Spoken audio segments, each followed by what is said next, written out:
Hi hello welcome back to my channel. ఎలా ఉన్నారు అందరూ? బాగున్నారా? సో ఈరోజు నేను చూపించబోయే వీడియో ట్రామెట్ కోల్కతా. ట్రామ్ అనేది మన ఇండియాలోనే కోల్కతాలో మాత్రమే ఉంటుంది కదా. సో నేను ఉండేది కోల్కతాలోనే కాబట్టి నేను మీకు చూపిస్తున్నాను అండ్ చూసేయండి. అండ్ ఈ వీడియో కనుక నచ్చితే లైక్ చేయడం, షేర్ చేయడం, సబ్స్క్రైబ్ చేయడం అస్సలు మర్చిపోవద్దు. అండ్ వీడియోలోకి వెళ్ళిపోదాము. సో మేము ట్రామ్ ఎక్కడానికి పడ్డ కష్టాలు అండ్ ట్రామ్ ఎక్కిన తర్వాత మా రియాక్షను మీకు చూపిస్తాను ఈ వీడియోలో. అండ్ ట్రామ్ ఎక్కడానికి యాక్చువల్గా ట్రాము మీకు చూపిస్తున్నట్టు కార్లో 2 లైన్స్ ఉన్నాయి కదా, సో అట్లా వస్తుందన్నమాట. మేము అనుకున్నాము ట్రాము అంటే వన్స్ ఒకసారి మూవ్ అయిన తర్వాత మధ్యలో స్టాప్ అవ్వదేమో, మనం స్టాప్ దగ్గరికి వెళ్ళే ఎక్కాలేమో అని చెప్పేసి. బట్ ఎక్కిన తర్వాత తెలిసింది మనం ఎక్కడ బస్ లాగా ఎక్కడ స్టాప్ చేస్తే అక్కడ ఆగిపోతుంది, మనం ఎక్కొచ్చు.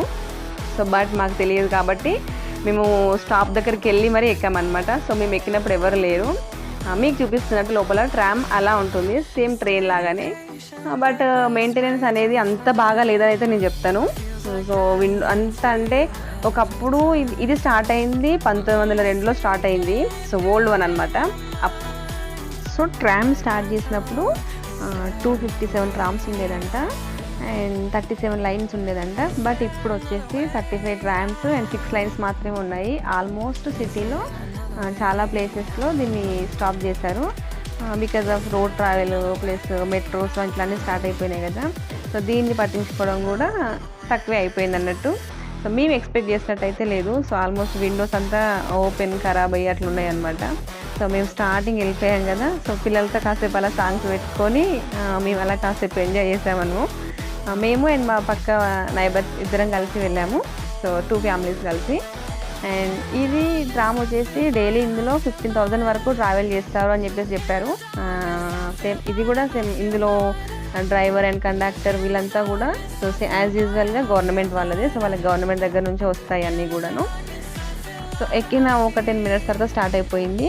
స్టార్ట్ అయిన తర్వాత మా రియాక్షన్ ఏంటంటే సౌండ్ మాత్రం డీజే సౌండ్ లాగా అనమాట. స్టార్ట్ అయితే సూపర్ సౌండ్ ఉంది. సో మేము అది చూసి నవ్వుకుంటుంటే అందులో ఒక దాదా ఎక్కాడు. సో తను చెప్తున్నాడు అనమాట, సో మెయింటెనెన్సే లేదు, ఇంకా 2 years లోపు ఈ ట్రామ్స్ అవుపడేమో, తీసేస్తారేమో ఇంకా ముందు. సో వీటి గురించి మేము చాలా స్ట్రైక్ చేసాము, పోరాడాము. But no use. ఇలాంటివి ఉంచితే పిల్లలకి మెమొరబుల్గా ఉంటుంది ఫ్యూచర్లో. బట్ గవర్నమెంట్ అంతా సరిగా పట్టించుకోవట్లేదు, ఇంకా 2 years వరకు పోతాయేమో అని అతను అక్కడ డిస్కస్ చేస్తున్నాడు.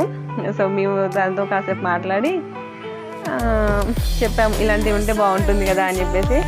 బట్ అంత మెయింటెనెన్స్ లేదనమాట. సో స్టార్ట్ అయితే అయిపోయింది ట్రాము. నేను చెప్పాను కదా మీకు, ఎక్కడ మనం చేయి చూపించి స్టాప్ అని చెప్పేసి అంటే స్టాప్ అయిపోతుంది, ఎక్కేస్తారు. సో మామూలుగా లోకల్లో 28 kilometers వరకు ఈ ట్రామ్ మూవ్ అయ్యింది అనమాట. సో జర్నీ చేయొచ్చు ఇందులో. అండ్ మేము అనుకున్నంత లేదు కానీ సో ట్రామ్ ఎక్కాము అనే సాటిస్ఫాక్షన్ అయితే ఉంది. సో ఆల్మోస్ట్ అంతా అయిపోయిన తర్వాత మేము మళ్ళీ క్యాబ్ బుక్ చేసుకొని ఇంటికి వెళ్ళిపోయాము. ఈ వీడియో కనుక మీకు నచ్చినట్టయితే లైక్ చేయడం, షేర్ చేయడం, సబ్స్క్రైబ్ చేయడం అస్సలు మర్చిపోద్దు. And thank you for watching. Bye bye.